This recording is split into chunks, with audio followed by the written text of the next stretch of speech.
शिव ने क्यों किया यमराज का संहार। आइए एक कहानी के माध्यम से जानते हैं कि शिव ने यमराज जी के प्राण क्यों लिए।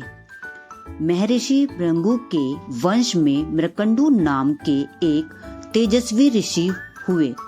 उनकी कोई संतान नहीं थी।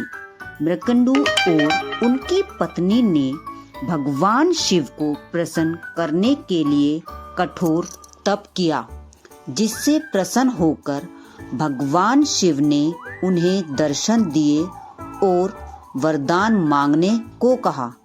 मृकंडु और उनकी पत्नी ने शिव से एक पुत्र मांगा। शिव ने कहा, मैं आपको दीर्घायु पुत्र प्रदान कर सकता हूँ, किंतु वह अल्प बुद्धि होगा, अथवा आपको बुद्धिमान पुत्र मिल सकता है, किंतु उसकी आयु कुल 16 वर्ष होगी। आपको कैसा पुत्र चाहिए?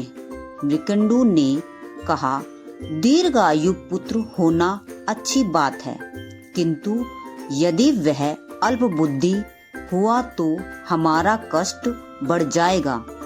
इसलिए आप हमें ऐसा पुत्र दीजिए जो भले ही अल्प आयु हो, किंतु उसका यश चिरस्थायी हो।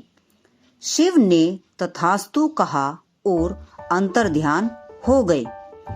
कुछ समय बाद मृकंडु की पत्नी ने एक तेजस्वी बालक को जन्म दिया। उसका नाम मार्कंडेय हुआ। उन्हें बचपन में ही वेद और शास्त्र कंठस्थ हो गए। उनके ज्ञान और यश का डंका बजने लगा। समय बीता और एक दिन मार्कंडेय का 16वां जन्मदिन आ गया।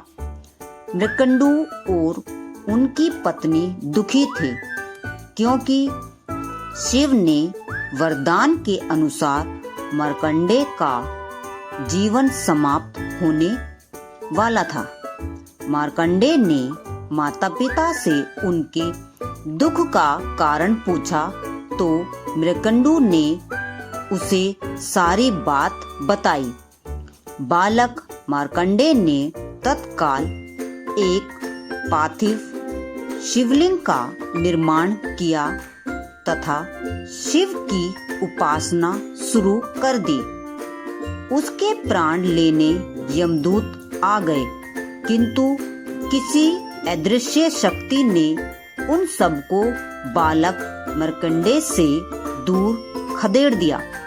कई बार प्रयास करने के बाद भी जब यमदूत बालक मार्कंडेय के प्राण लेने में सफल नहीं हुए तो मृत्यु के देवता यमराज को स्वयं आना पड़ा।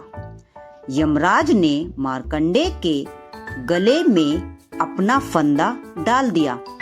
जैसे ही यमराज ने फंदा खींचा, मार्कंडेय ने शिवलिंग को कसकर पकड़ लिया और मंत्र उच्चारित करते हुए शिव का आह्वान करने लगा। ओम त्र्यंबकं यजामहे सुगंधितं पुष्टिवर्धनम्। मार्कंडेय की भक्ति देख शिव स्वयं उसकी सहायता के लिए आ गए। यमराज ने देखा कि देवाधिदेव शिव उनका मार्ग रोककर खड़े थे। बालक को छोड़ दो, शिव ने यमराज को आज्ञा दी। यमराज बोले, आपने ही मार्कंडेय को 16 वर्ष की आयु प्रदान की थी। वह अवधि पूर्ण हो चुकी है। मैं इसे लेने आया हूँ, परंतु मैंने विचार बदल दिया है।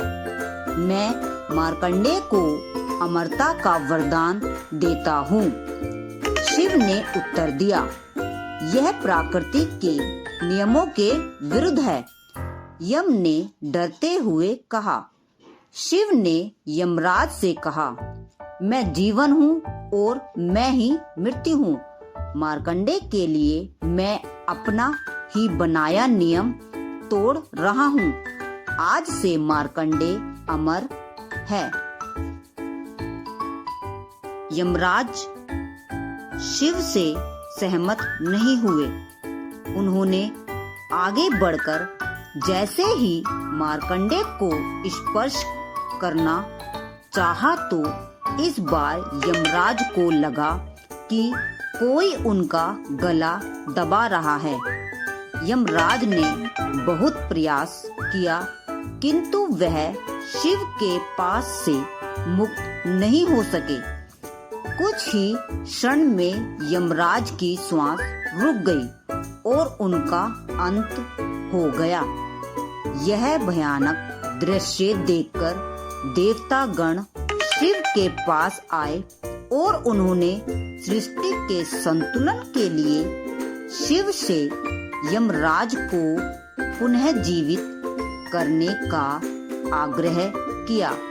वे बोले, हे महादेव, जो सबका अंत करता है, आपने उस काल का अंत कर दिया है। इस कारण आपका एक नाम कालांतर होगा। मार्कंडे ने आपके आहन के लिए जो मंत्र उच्चारित किया था वह महामृत्युंजय मंत्र कहलाएगा और इसका पाठ करने वाले को मृत्यु का भय नहीं रहेगा। इसके बाद शिव ने यमराज को फिर से जीवन दान दे दिया। कहते हैं पृथ्वी पर 8 लोगों को अमरता का वरदान प्राप्त है, जिसमें मार्कंडे भी शामिल हैं। प्लीज मेरे चैनल को लाइक, शेयर और सब्सक्राइब करें।